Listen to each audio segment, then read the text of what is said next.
नमस्कार बच्चों, पुनः आपका मेरे वीडियो चैनल हिंदी गुरु और गाइड डॉक्टर सिंह में स्वागत है। बच्चों, यह चैनल हिंदी व्याकरण और साहित्य से जुड़ी सामग्रियों के लिए ही समर्पित है। आज इस वीडियो में मेरी चर्चा का मुख्य विषय है समास भेद, और इस समास भेद की कड़ी में सबसे पहले मैं अव्ययी भाव समास की चर्चा करूंगा। बच्चों, इससे पहले वीडियो में मैंने बताया था कि समास क्या है, समास के मुख्य भेद कौन कौन से हैं। पुनः एक बार मैं बताऊं कि समास के मुख्यतः 6 भेद हैं, और उन 6 भेदों में जो सबसे पहला भेद है वह है अव्ययी भाव समास। बच्चों, यहाँ पर गौर करने वाली बात है कि अव्ययी भाव समास को ठीक से जानने के लिए यह जानना जरूरी है कि अव्यय क्या है। नाम से स्पष्ट है अव्यय, जिसका कोई व्यय न हो, यानी जिसमें कोई परिवर्तन न हो। अब प्रश्न ये उठता है कि आखिर परिवर्तन कहाँ, कैसे, किस तरह के परिवर्तन की बात हो रही है। तो बिल्कुल स्पष्ट है कि अव्यय वैसे शब्द हैं जिन पर लिंग, वचन, कारक और पुरुष का कोई प्रभाव नहीं पड़ता, यानी इनके प्रभाव से ये प्रभावित नहीं होते, अर्थात ये परिवर्तित नहीं होते। बच्चों, अव्यय को अविकारी शब्द भी कहते हैं, जिसमें विकार उत्पन्न न हो, यानी जिसमें परिवर्तन न हो।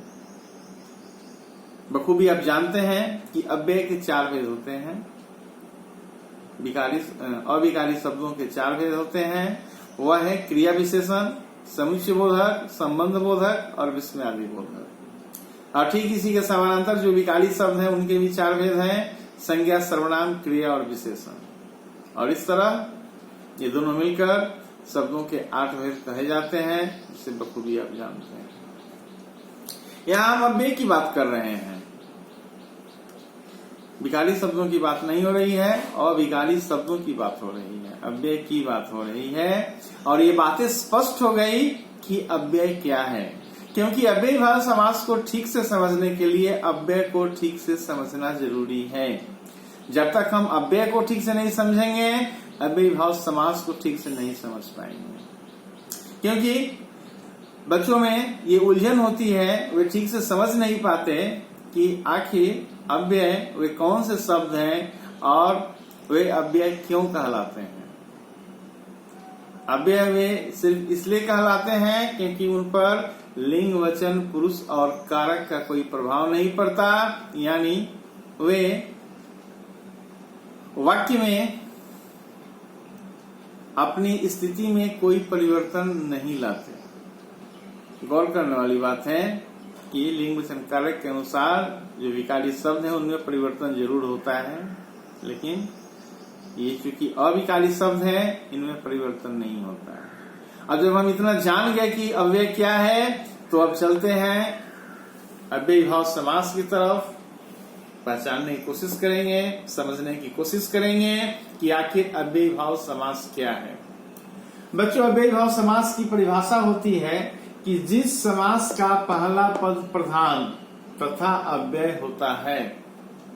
इससे पहले मैंने इस बात की बखूबी चर्चा की है कि समास में 2 पद होता है, एक होता है पूर्व पद, दूसरा होता है उत्तर पद। यहाँ इस अव्ययी भाव समास की परिभाषा में यह चर्चा की जा रही है कि जिस समास का पहला पद प्रधान तथा अव्यय हो। 2 पद है, पहला पद प्रधान भी हो और अव्यय भी हो, यानी अव्ययी भाव समास में जो समस्त पद है उसका पहला पद अव्यय होना जरूरी है। ठीक है, और समस्त पद भी अव्यय का कार्य करता हो।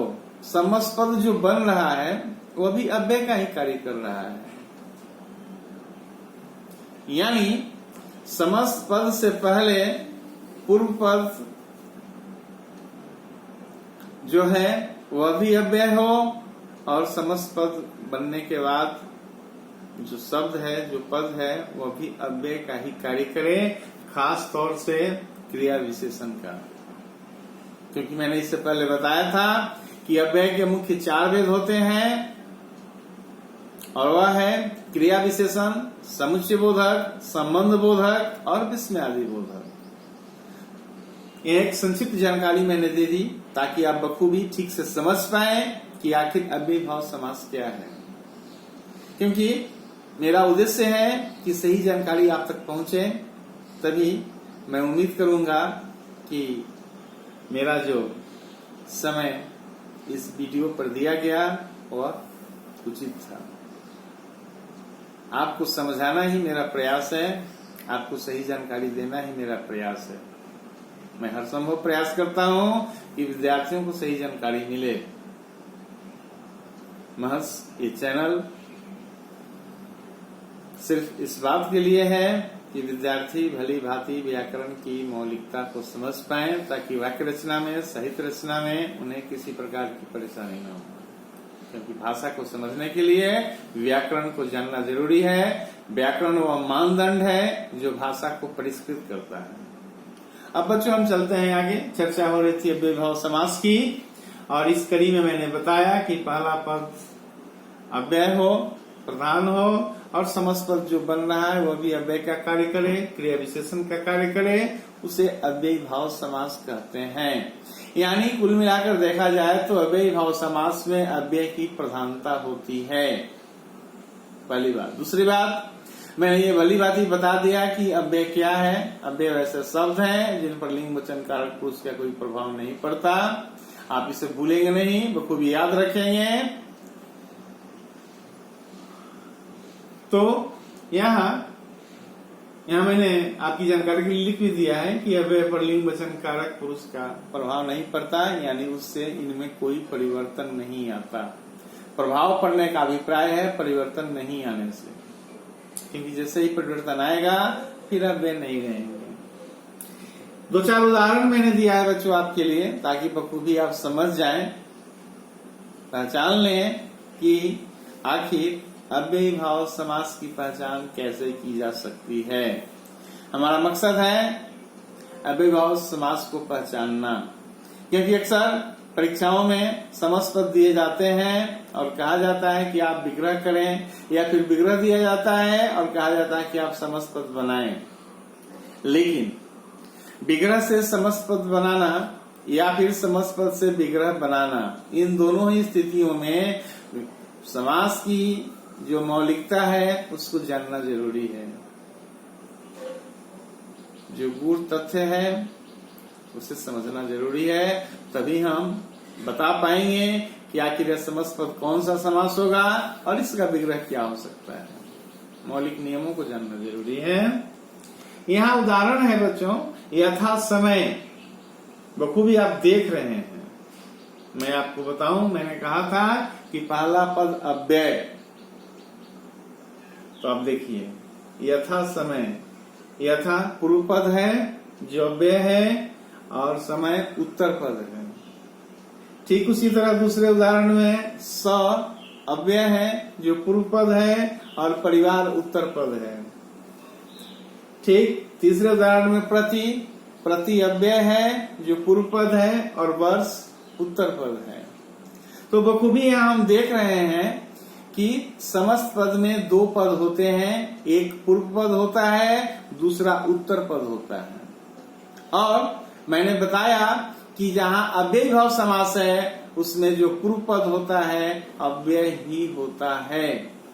तो यदि आप अव्यय को ठीक से समझ गए हैं तो समस्त पदों के समूह में बखूबी आप पहचान लेंगे कि अव्ययी भाव समास क्या है। आपको कोई परेशानी नहीं होगी बच्चों। मैं आपको विश्वास दिलाता हूँ, बड़े सहजता और सरलता के साथ और बहुत ही तीव्र गति से आप प्रश्नों का जवाब ढूंढ पाएंगे। आप किसी को बता पाएंगे कि अव्ययी भाव समास क्या है।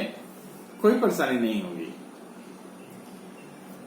तो यहाँ मैंने बताया कि यथा समय समस्त पद है और इसका विग्रह हुआ समय के अनुसार। बच्चों मैंने पहले भी बताया था, जब विग्रह होती है विभक्तियां उसमें आ जाती है। यहाँ पर के विभक्ति लग गई, लेकिन जब समासपद होता है विभक्ति का लोप हो जाता है, क्योंकि वाक्य रचना में समासपद का ही प्रयोग होता है, विग्रह का प्रयोग नहीं होता। विग्रह का प्रयोग तो हम अपनी समझ के लिए करते हैं, किसी को समझाने के लिए करते हैं, लेकिन भाषा को चुस्त और दुरुस्त बनाने के लिए, रमणीय बनाने के लिए, आकर्षक बनाने के लिए, अर्थ और भाव की गंभीरता को देखते हुए हम समस्त पदों का प्रयोग करते हैं, ताकि समय की बचत हो, भाषा अच्छी लगे। मकसद यही है समास से शब्द निर्माण की प्रक्रिया में। तो यहाँ आपने देखा यथार्थ समय समासपद का विग्रह हुआ समय के अनुसार। सपरिवार समासपद का विग्रह होगा परिवार के साथ। प्रतिवर्ष समासपद का विग्रह हुआ प्रत्येक वर्ष। तो बच्चों ये सब समासपद है और इसके विग्रह हैं। विग्रह में विभक्तियों का प्रयोग हुआ करता है, लेकिन जब समासपद होता है लोप हो जाता है। समासपद में दो पद होते हैं, एक होता है पूर्व, दूसरा उत्तर पद, और खास तौर से अव्ययी भाव समास में जो पूर्व पद होता है वह अव्यय ही होता है। ये हुई मुख्य बातें अव्ययी भाव समास की।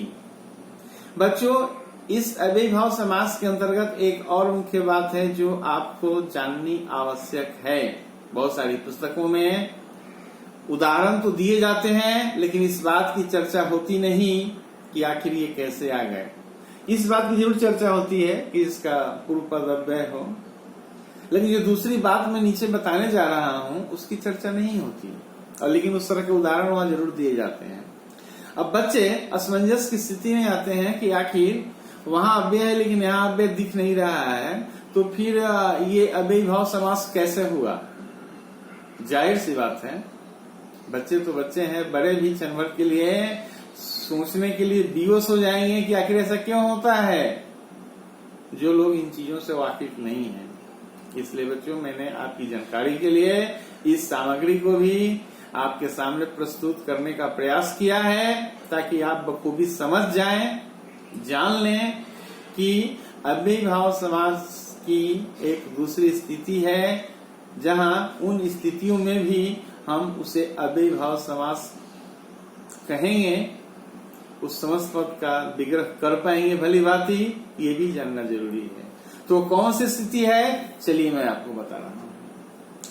यहाँ मैंने स्टार देकर लिखा है कि पुनरुक्त शब्दों में समानता होने पर भी अव्ययी भाव समास होता है। पुनरुक्त शब्दों का अभिप्राय यह है बच्चों की जहां पर शब्दों की पुनरावृत्ति हो रही है, एक ही शब्द की दो बार पुनरावृत्ति हो रही है, इन स्थितियों में भी अव्ययी भाव समास होता है।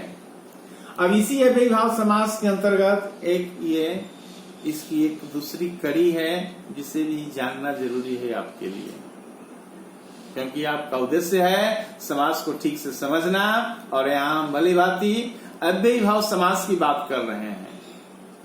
तो जब अव्ययी भाव समास की चर्चा हो ही रही है, तो फिर उसकी हर गतिविधियों पर हमारी नजर हो, हर स्थितियों की चर्चाएं हो, ये लाजमी है।